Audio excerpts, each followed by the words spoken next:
విజయవాడలోని ముంపునకు గురైన ప్రాంతాల్లో సీఎం చంద్రబాబు పర్యటించారు. విజయవాడపై ప్రకృతి కన్నెర్ర చేస్తుందన్నారు. ప్రతి ఒక్కరికి న్యాయం జరిగే వరకు విజయవాడలోనే ఉంటానని సీఎం చంద్రబాబు హామీ ఇచ్చారు. గత ప్రభుత్వం చేసిన దుశ్చర్యలు ఇంకా రాష్ట్రాన్ని వెంటాడుతున్నాయంటున్నారు చంద్రబాబు. అప్పులిచ్చే పరిస్థితి కూడా లేదన్నారు చంద్రబాబు. వైసీపీ అరాచకాలతో ప్రజలు చాలా నష్టపోయారన్నారు. పంపించి చెత్త అంతా కూడా చూస్తున్నారు, రోడ్లన్నీ చూస్తున్నారు. ఎక్కడ చెత్త ఎక్కువ ఉంటే అక్కడ మళ్ళా వ్యాన్ పంపించి ట్రాక్టర్ పంపించి ఆ చెత్త తీసే కార్యక్రమాన్ని శ్రీకారం చుట్టాం. ఇట్లా ప్రతి ఒక్క పని కూడా ఎక్కడికక్కడ టెక్నాలజీ కూడా ఉపయోగించి ప్రజలకు మేలు జరిగే కార్యక్రమాలు చేస్తున్నారు. మీరు ఇంకొక విషయం కూడా ఆలోచించాను. ఇక్కడ చాలా మంది ఉన్నారు.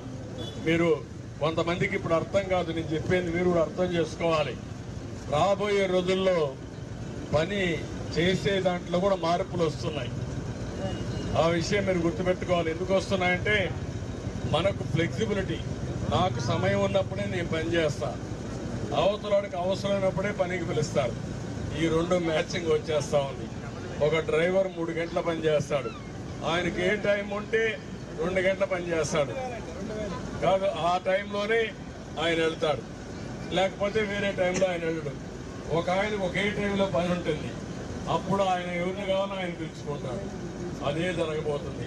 మీ ఇంటికి ఒక మెకానిక్ కావాలన్నా, లేకపోతే ఒక ఎలక్ట్రీషియన్ కావాలన్నా, ఒక ప్లంబర్ కావాలన్నా మీరు షాపుకు పోవాల్సిన పని లేదు. మీరు చెప్తే వాళ్ళే వస్తారు. ఇప్పుడు ఎట్లొచ్చిందంటే రాబోయే రోజుల్లో ఎవరైనా బార్బర్ కావాలంటే మంగళ షాపు పోయే పని లేదు, మీ ఇంటికే వస్తాడు. ఏ టైంలో మీరు రమ్మంటే ఆ టైంలో వచ్చేసి వెళ్ళిపోతాడు. ఆయన కూడా షాప్ పెట్టుకునే పని లేదు. దానివల్ల ఆయనకు మంచి జరుగుతూ ఉంది, మీకు మంచి జరుగుతుంది. దానికే అవన్నీ డౌన్లోడ్ చేసుకోమంటున్నా. మీకు తిండి లేదు, మీరందరూ కూడా ఇబ్బందుల్లో ఉన్నారు. ఒక పక్క మీకు తిండి పెట్టాలి. తిండి పెట్టాలంటే ఆఫీసర్లు వచ్చే పరిస్థితి లేదు, వాహనాలు రాలేని పరిస్థితి. దానికి ఏమేం చేయాలో డ్రోన్తో సహా హెలికాప్టర్లు కూడా వాడారు. ఇవన్నీ వాడి ఒక పక్క ఇది రీచ్ అయ్యా, రెండో పక్క వర్షం పడతా ఉన్నా ఎక్కడికక్కడ గండ్లన్నీ పుట్టడం కోసం రాత్రింపగొడు చేసి మొన్న మధ్యాహ్నాలకి గండ్లన్నీ పూర్తి చేశా.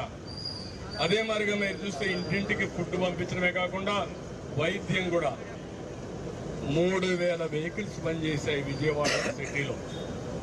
అదే మరిగా రోజుకి 10 లక్షల ఆహార పొట్లాలు తెప్పించి మీకు అందజేశాను.